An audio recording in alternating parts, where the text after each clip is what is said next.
Hey guys, we are going to do something a little different this round. I kind of put out a Q&A, and even before that, I had a lot of people always asking like, what's my background in this, and like, do I do this for a living?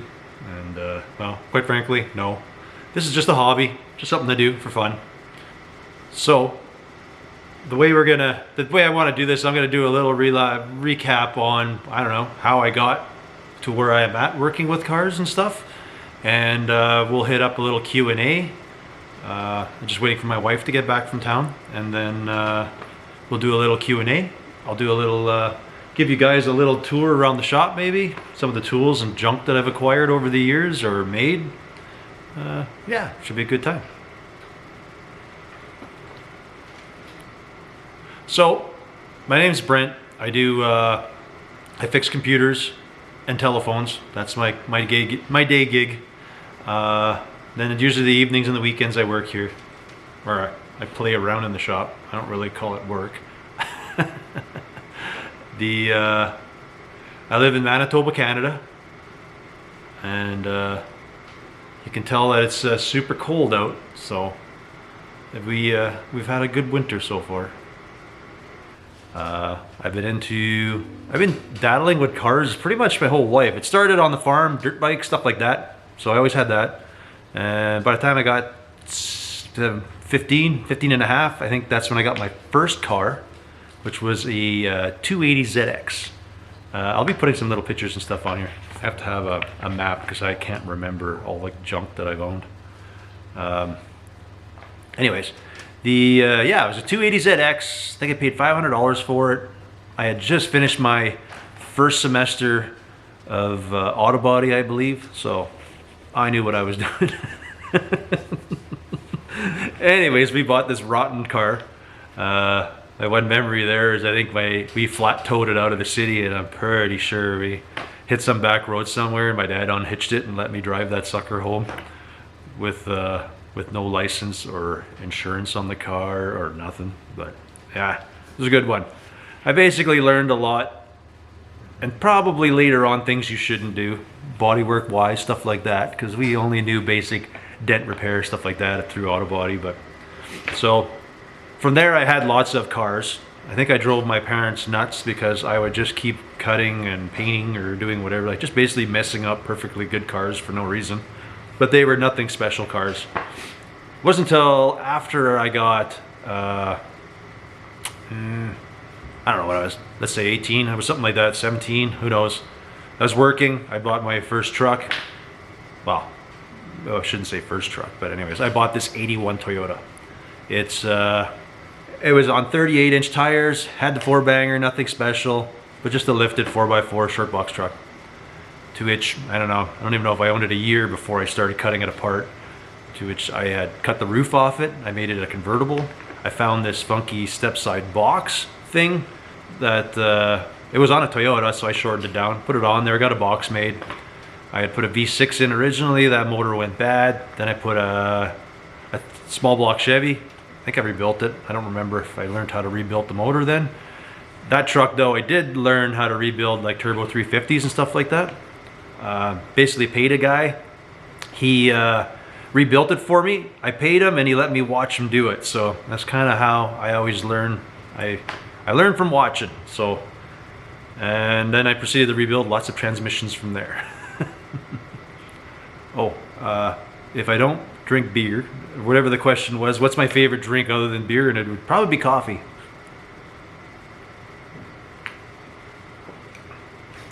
So we fast forward a bunch of years, and then I think I wanted to get into old stuff, old vehicles. So my first vehicles I bought actually was from Trevor. He had two Internationals. One was rolled, one wasn't. So the first truck was actually pretty nice shape. I brought it home. Back then I was like really active and watching a lot of forums like Old School Rods and the Jalopy Journal or the Ham. I don't know what other ones there was. Rat Rods Rule, I think, was another forum. It's all before Facebook. Anyway, so I had chopped that one 3 inches. I had got the truck running. I don't think I had the brakes done or anything, but I had no idea how to do the glass. So I was like, no idea. So like there, I had started learning some of my basic metal skills. I had bought a welder, did some stuff, daddled around with it. So from there, I had the second truck that was rolled, but we had a truck on the farm. I grabbed the cab off of it and stuck it on this old Toyota 4x4 that I had, which, whatever, I built it and it turned into this at first, and realized it was like way too underpowered. Kind of got bummed out, parked it on the side. Whatever, young, not knowing any different. Learn from your mistakes. I later ended up driving that particular one, but I just put smaller tires on, and it was manageable. And this is going to be like a route down memory lane for some folks around here, because they'll remember seeing a lot of my junk driving around locally. But this last form was as tomato. From that one, I bought an Oldsmobile, a 55 Olds. Got it home. I think I got it running. Found out I couldn't buy any patch panels. Nobody reproduced any patch panels for the rust, and I did not know how to make any of that stuff. So so it just sat on the side. The wife and I found a car, 49 Plymouth. It was running, driving, and I just had to do brakes. So we drove that around for the first year. We did a little. The car was nothing. It was like a K car of the 50s, because everybody had one of these things. But so we drove it around. I did a thing called Sign My Ride, tell me where you're from, this and that on there. So people would sign it with Sharpies. It was cool, fun. I think the next year, or that winter maybe, I decided to chop it. So that's where my first car that I chopped. So I proceeded to chop it. I built a funky intake for it. Put split headers on it, so I had dual exhaust. Just whatever. A lot of life, a lot of learning. Getting to learn starting to hone in my metal shaping skills a little bit way back then. Yeah. So anyways, the next year, that car the motor ended up going bad late in the year. The wife was off camping, so I traded that Oldsmobile for a 49 Chrysler, to which then I chopped the beans out of that thing. What did I do? I think I did 5 and 7 inches, and that was pretty much all I did. It had a weird gyro, like automatic manual transmission. I don't know, it was neat. When it worked, it was great. Anyways, and then I think I got a photo of it sitting beside my Plymouth at the time. Yeah, good car. I do have a playlist that I'm going to put in the description, because I do have a couple of these are actually in there, so you can kind of see. Again, these were all way before my YouTube days. So after that, I was driving that car. A buddy of mine would sell parts on eBay, like he would strip parts off cars. So he had this 50 Chevy that he was going to bring to the scrapyard and asked me if I wanted it. I was like, cool, yeah. It's a two-door. Never had a two-door at this point. So I got the car, whatever. It was a shell, had nothing. I had a bunch of Oldsmobile parts left over from some stuff I bought. So I used a lot of that in this car for the dash, the bumpers, things like that. But seeing how the car was a learning lesson, and I'm just into now customizing cars, or wanting to, I sectioned that car 3 inches. I chopped it 4, put it on air ride, put a small block in it, and started daddling with the interior. And I was very terrible at it, but I did it. I did revisit it like way down once I kind of learned how to upholstery, so you can kind of see how I redid the interior stuff on it, which, shocker, some of those colors are going to go into my new truck. Then I think I don't remember exactly everything went, but I got into the bug. I wanted to build an old hot rod. So I built what I called the hem rod. Again, there's a playlist on it. But it was a 30 Chrysler, I think. I turned it into a ute, loosely based on Voodoo Larry's. Voodoo Larry built one something like it, small block. It was like in the days of the old school rods. So it was loosely on that. Buddy had a 354 Hemi. I got that. I did put air ride on that thing for some reason, and I would never do that again. I kind of built everything on that thing, the suspension, the frame, everything. I learned a lot. I overbuilt stuff like crazy, and yeah, and I just reused parts I had lying around on it. So it just had like a heavy, like a truck axle off of a 3/4 ton truck, or like a truck I later built, but I had ditched the frame, but I kept it, so I was able to put the brakes and all that stuff. But yeah, I don't know. I learned a lot from that one. From there, I don't know, I think I built my 38. I've had a lot of trucks. If you can tell, I've never really had too many modern cars in between here. I usually just keep driving older junk. But I had this 30 GMC, so whatever. This is when I got it. This was when it was done. This is one of my first S10 swaps. I put an S10 chassis. It had an Iron Duke 4-banger with a 5-speed. And I reused the dash from the S10. I shouldn't say the dash. I just used the cluster, so whatever. It was a budget build. I don't even know if I had less than $1,000 into the truck. But I used that truck to bring parts back for, I think that winter or something, we had built 2 cars. I built my 28 Chevy Roadster, and I built my wife's Merc that same winter. The 28 Chevy was just a hobble of parts sitting there.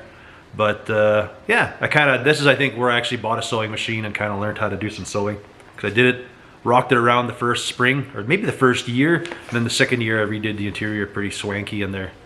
And then from that car, I think, because I had it for a couple years, I think I ended up building my Model A Roadster that you guys have seen. And like I couldn't sell my Roadster without having another Roadster, so then I built a more traditional style actual Roadster. But when I built that one, we built my wife's Merc. So that was on a Pontiac Parisienne chassis, which is similar to your Caprices in the States. Wheelbase is a little bit different. Got that all going. She drove it for a while. I did the interior in there first time. I don't even think I had an industrial sewing machine. I just kind of did whatever I did. But yeah, she drove doors off it. We actually took it down to the Grand National Roadster Show. I don't remember what year it was, but we just had the most epic road trip in there. We left here in January, like in the middle of a snowstorm, and just rocked our way down to the States, all the way up to, like, we were actually in the Suede Palace there. So, I don't know, we stopped by Beau Huff. That was awesome in itself. And yeah, it was a good time. So now we'll get into pickup trucks. I've had lots of trucks. I had a 46 Chevy. Again, it was on an S10, 4.3. I did the interior because now I was like kind of fine-tuning my sewing skills, figuring stuff out. I did a chop on that one. I think I did a 4-inch chop. I had a 50 Chevy. These are in no particular order because I can't remember when I did these things. But I had a 50 Chevy that the axle was the one I used for my hem rod actually. This truck was around my yard for a while. I had it on a 2-wheel drive chassis, but never finished it or did anything. From there, it migrated over to a Blazer chassis. That's how I ended up driving it. It was a 4x4 with a super stubby box. But whatever, it was fun. I had this 51 Ford that I totally miss and wish I had back. I would love to build another one like it for myself. It was, yeah, rough. You can see I paid next to nothing for it. Did tons of work to it though. I flipped the front axle. It was all stock suspension. I just flipped the front axle, did something to lower the back. I put a 351 Ford in it. I did a wedge chop to it, so it had 3 in the front, 2 in the back chop. I don't know, awesome truck, loved it. Drove the beans out of it. I had another 51 I had gotten from a club member when I used to be in a car club. So I had that one, but I had to sell it to do my concrete here. The fella that did buy it though actually did a full resto on it, so it's pretty awesome. I had this 50 Chevy that, yeah, I don't know, I drove for a year, 2 years. My International, you guys know. My wife's truck. And then I had the 66 Chevy, to which I had on a first gen Cummins chassis. So it had a 12 valve with 5-speed. So I drove that one. That was my tow rig all the way up till I built my International. I think I sold it, built the International, and that's been my new tow rig since. I did have a cab over the deck. It's a 55 cab over. I put a sleeper on it. It had an Eldorado front wheel drive setup, so I could build the deck super low. And yeah, it worked good for what it was. Hauled a lot of junk home with that one. I've had other like numerous cars that were my winter rigs because they were nothing too crazy was done to them. I had this 50 Fastback that we actually had to cut out of the bush, so that was pretty cool. And then, yeah, I did a Camaro Clip and a small block and kind of did a little bit of interior work. Had this 58 Chevy too, the one winter. A great car. I think it went local. Let me get a little bit into the fancy stuff. I had this 30 Dodge, which was pretty fancy. It was actually too fancy for me, really. It was 30 Dodge. It was a 4-door sedan, bought it off a friend of mine. I turned it into a 2-door, or I turned it into a pickup. Used the box off of a 49 Dodge. I kind of reused all the fenders that were from the sedan. And The only downfall, I think, a bad part, was I used the Dodge Dakota. I kept it all Dodge, so it was like a Dodge motor, 3.8, little V6. More than enough what I needed for that thing. The wiring was just terrible. That was just the worst part there. It wasn't, I had it running, everything was good, but it just had gremlins all the time. And I think I had it all sorted out at the end. But in the end, like, I was just dailying that thing, summer, winter. I was just wrecking it, so I decided to sell it before I totally wrecked the truck. Then I had my Cranbrook. So that was like, this one was shiny paint, this one.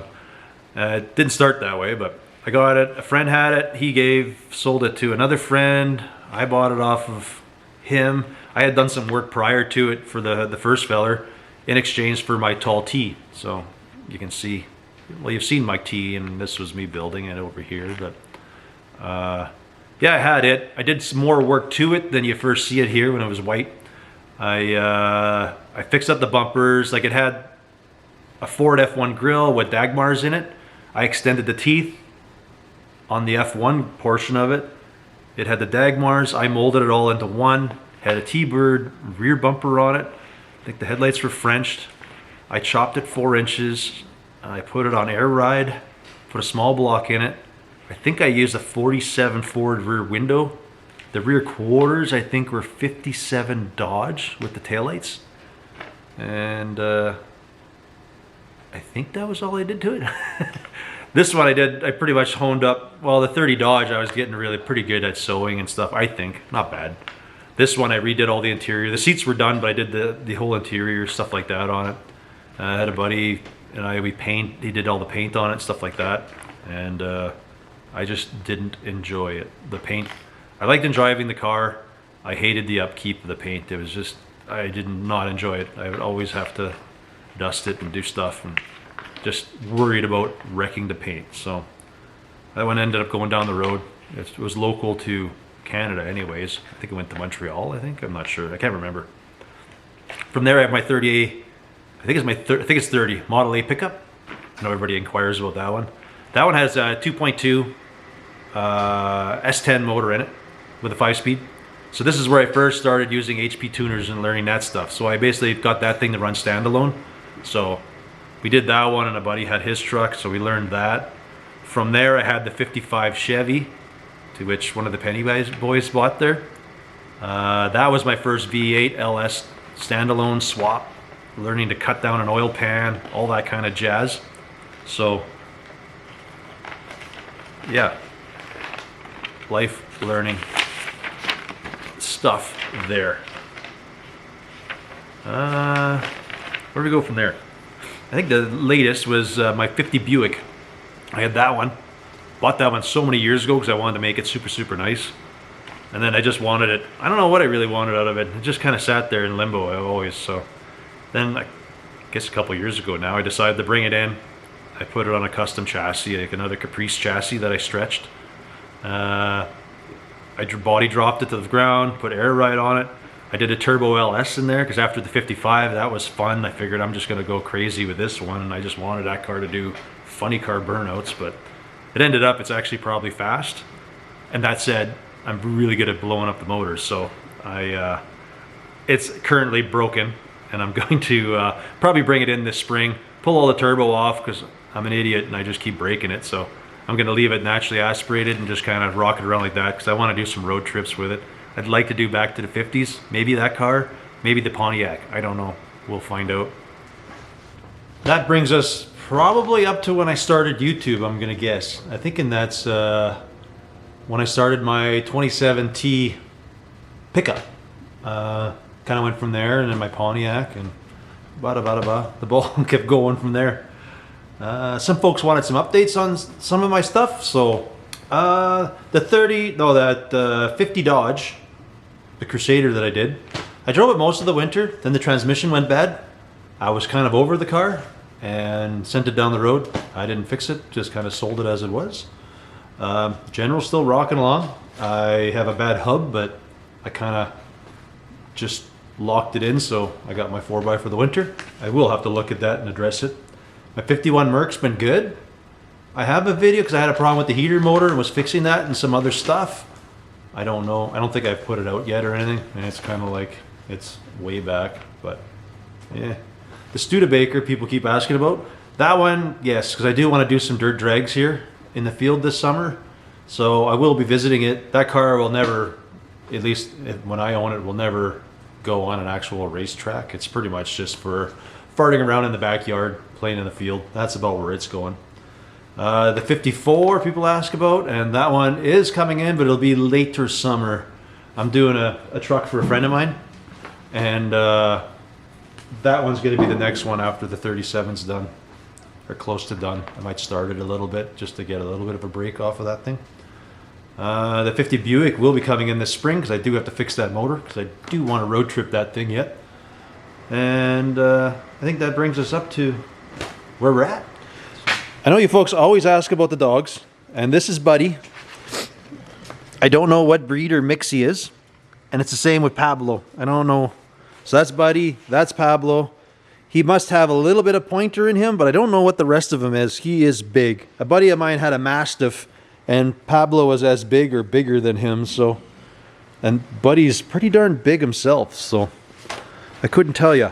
I don't know how old the guys are, because I've had them when they were younger, but they might have been a year or so old when I got them. And I'll have to wait for my wife to tell me how old they are, because I don't know. We're thinking about 7. They're probably in the 7-year range. So, yeah. Then you folks ask why he doesn't go for rides. He doesn't seem to care. Nor does he want to get into vehicles. So I'm like, eh. Meanwhile, this guy just lines up instantly, so. He used to like going for rides, then I don't know why he stopped. But, I don't know. Who am I to argue? People change. So do pets, I guess.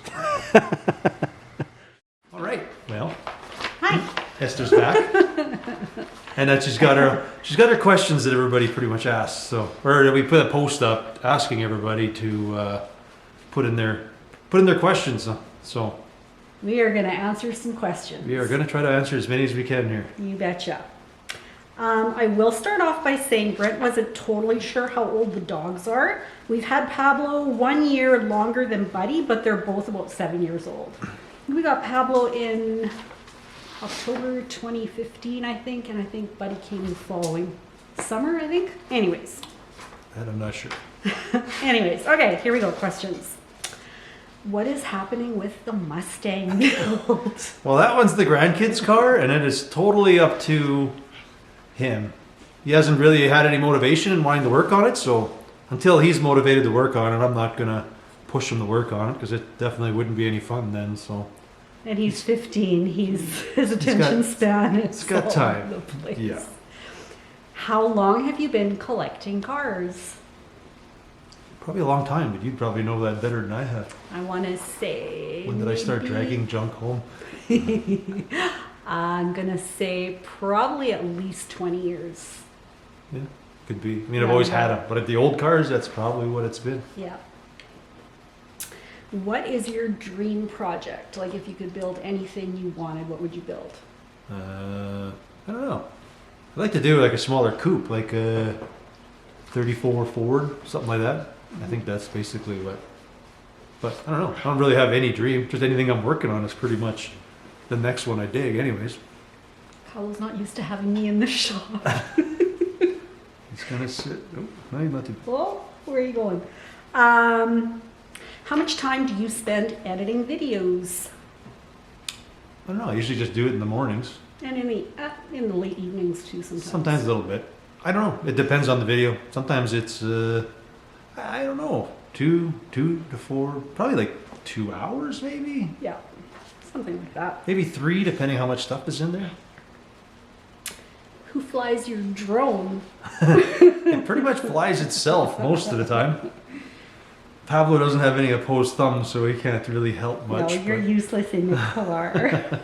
But I just have like a DJI drone, and I just kind of trace over my car, and usually it follows. Sometimes you got to do a little bit of tweaking, but for the most part, it works. It does what it's supposed to do. Sometimes it doesn't. Sometimes it doesn't. It's been a few crashes. Yeah, we've had to go recover drones from crash sites. Do you have video production help? Nope. Not at the moment. Nope, I do everything. How do you know Dan and Danny from DD Speed Shop? Well, it actually started out, he had an ad looking for a 55 Rad, and I just kind of had one, told him he could have it. There was no warranties on it, and it turned out it was junk. He got what he paid for. That said, yeah, we pretty much built a relationship from there. And We're friends. yeah, kind of hang out. And he rescued us at cruise night one night with a rad cab or something. Yeah, what was that on, my Buick? That was on, I think it was my Buick. I think it was your Buick. Yes, it was your Buick. Yes, for sure. So thanks, Dan. Who's always walking around the shop? That would be one of the kids. Always the kids walking around.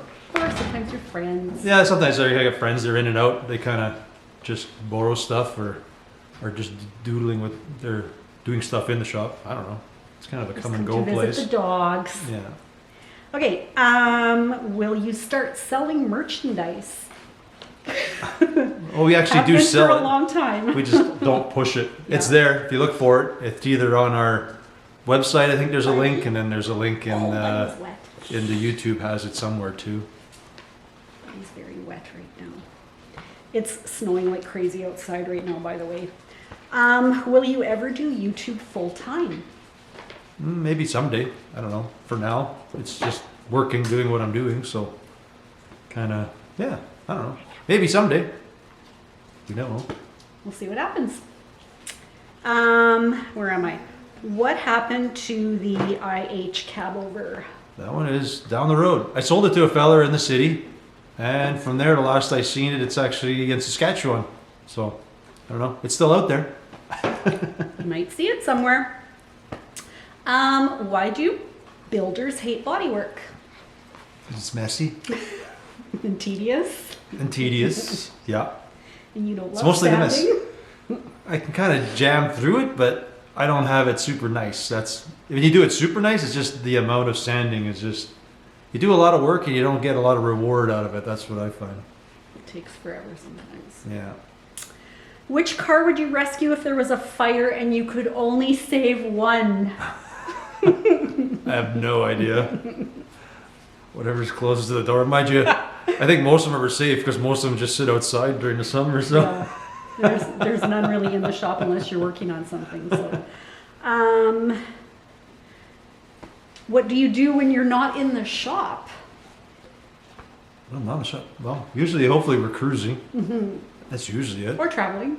Yeah, like to do We're that. doing that this year a little bit. Try to, yeah. And then, yeah, editing. I don't know. Go out for dinner. Typical things. I don't know. Stuff and things. Who edits your music? That'd be me. I do everything. I basically, through YouTube, they have a music selection you can pick, so you don't have to worry about Copyright-free getting and stuff copyright like that. strikes. So that's where I get it. I always try to put in the description the name of the band and the song. I know YouTube sometimes adds little links down there, but I at least try to put it so if a fella wants to hunt for it, they can. Which tool or piece of equipment would you love to have that you don't already own? An exhaust bender. Ooh, yeah, you've been looking for one of those. I technically should have one coming, but I don't know yet. So until I have it in the shop, that's the one thing I'd like to have. Yeah. Yeah. What build would you do different today if you could do it all over again? I don't even know. I don't know. That's a toughie. Usually I do. I don't usually revisit. I'll end up just building a new car versus revisiting it. So I guess my Buick. I wouldn't put the turbo on it. That would be awesome. That's soon to come. Take that thing off. How do you find time for your family? I don't know. I don't watch a lot of TV. No. So when she puts on some crappy TV show, I usually wander off To the shop. And he has a very low maintenance wife too. That really, really helps. Okay, what is Pablo's favorite ride? Whatever you are in. Yeah, that's probably it. I've ridden a jet ski and he's climbed onto there and ridden with me. Well, he was chasing the snowmobiles when we were out last weekend too. Yeah. So yeah. What's his favorite food? Whatever I'm eating. Or whatever table scraps he Or gets whatever. the next morning. Yeah. He loves those. Big puddle of drool on the floor, right? Tell us about the coupe by the lake. Well, I got it from a friend of mine, and I don't even know what it is. It's a Dodge or a Plymouth, I think. Must be 30s. I don't know. I had the grill shell, and I think it's sort of right for that car. It is technically buildable, but it's like super, super rough. I mean, I could build it, but It's I'm trying to your find art. I'm trying to find something nicer before I commit to actually building that one. I really would love to just find a true 3-window coupe, but small like that one would be awesome. Right now it's awesome yard art. Yeah. How did you acquire all your tools and stuff in the shop? That was just years of collecting. It was a lot of, I don't know. I think in the early days was whenever stuff was on sale at Princess Auto, I used to buy that until, Swap meets. yeah, not as Little much bit. swap Nah, meets. no. No, it's like buy and sell or local paper, things like that. Yeah. We're getting close to the end here. Do you still have the old Merc pickup and 58 Pontiac? Merc pickup. Yes, I do. I do have that one. Don't know what's happening with it yet. Could be yours. If somebody calls. Could be there. I'm not married to that one. The 58, I still have.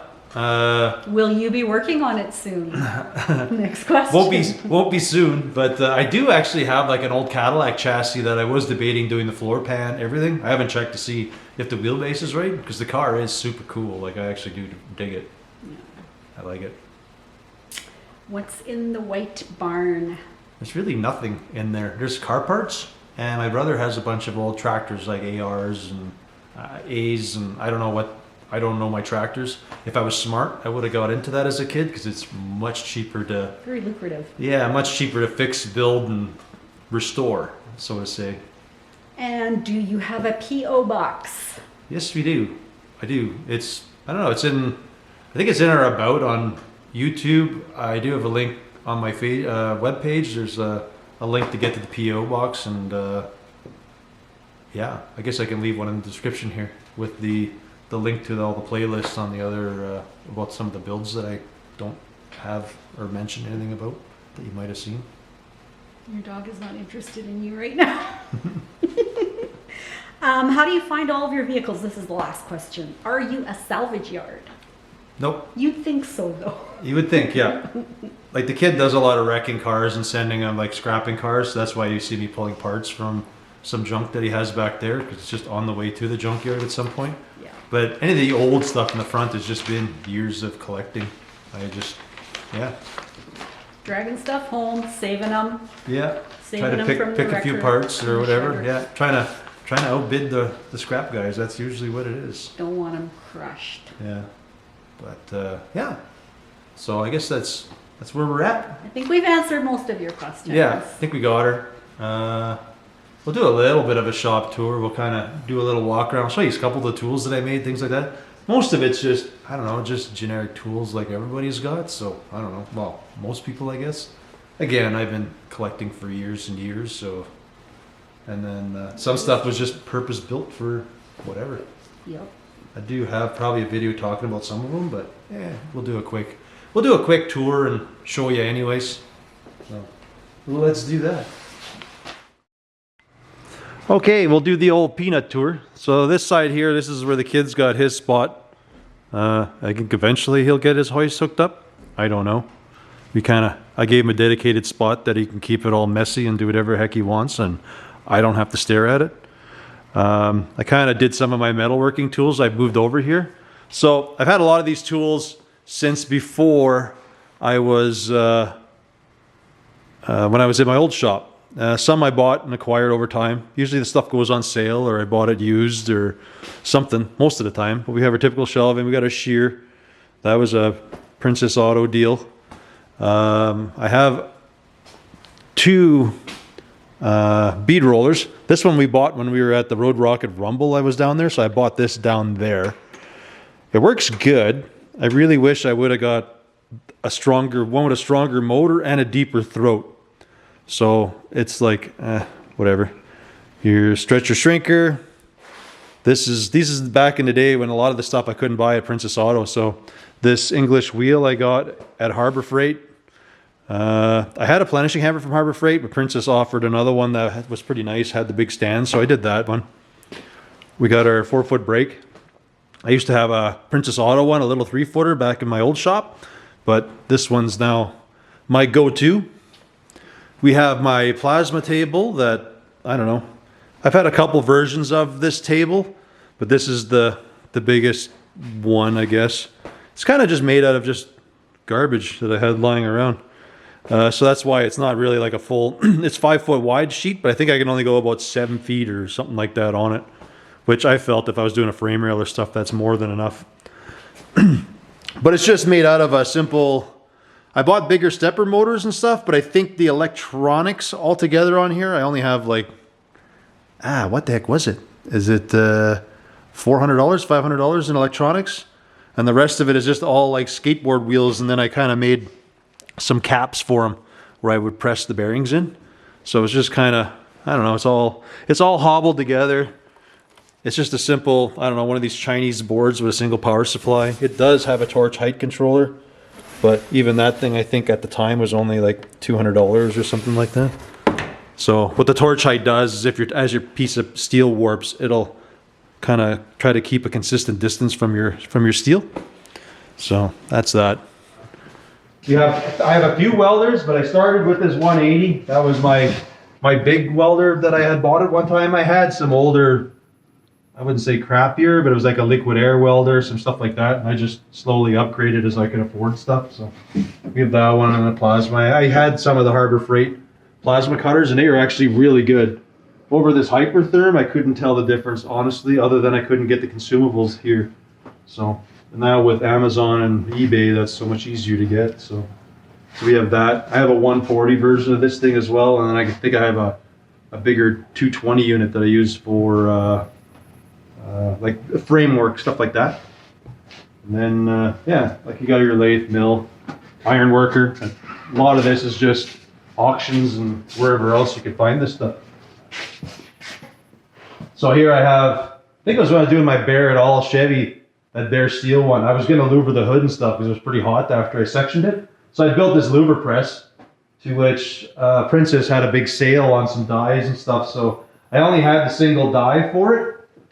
And it works really good for what it is. But now I'm going to upgrade it eventually and give it a whole series of 1-inch to 5-inch louvers I can kind of do with it eventually. And then I have, like, this was like a Harbor Freight bead roller, but I had stretched it to a 2-foot and added a wheel, did all, you know, typical stuff. We got our tube bender, and then I built like a power hammer because I wanted to try to, you know, I've seen everybody with the fancy yodelers and everything else, but I couldn't find one. Well, I guess they're out there, but they're really expensive. So I just built this thing, which is, I can have my shrinking die and stuff on it. And all I did is I took an old diff, I cut one end off it, I put a drum brake on. The idea is I was going to put a pedal on there and I can work the drum brake to adjust the speed of the way it hits. Then I just attached a motor to the pinion, and then it just has an off cam. Oops. An off cam here that just causes this thing, and I just smash the sheet metal and the way it goes. So yeah, I don't know.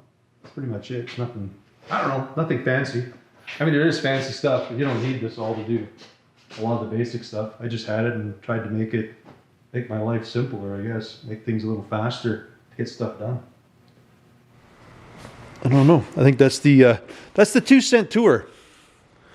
It's a big upgrade from my old shop. My old shop, I could barely fit 2 cars in it. There's that little garage, a couple pictures I was posting up. You could actually see I was working in that old garage. It's actually the garage where I park my cars and pull them out in the spring. That was my old garage, my old shop, right over there, to which is now just storage. People ask about the barn. There's actually really nothing in there. It hosts car parts, and my brother collects some tractors, so old John Deere A's and stuff like that. I'm not very familiar with that stuff, but that's all out in the back there. So I have lots of stuff, but it's probably 20 plus years of just collecting. It all pretty much started just hitting Princess Auto every paycheck, and whatever was on sale I would just buy something, and just slowly, once I stopped needing small tools, I just started buying more bigger tools. And that's kind of how I got to where I'm at, I guess. The rest of it is just random garbage over the years when stuff used to be really cheap to buy.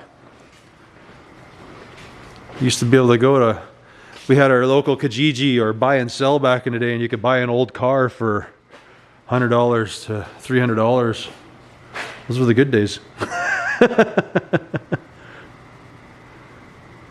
I guess that's where we're at. We're at the end of the video here, and I want to thank you folks for watching. Hopefully I answered all your guys' questions and stuff you wanted. If not, I don't know. You can post up into the comments and we'll try to answer as many of them as we can.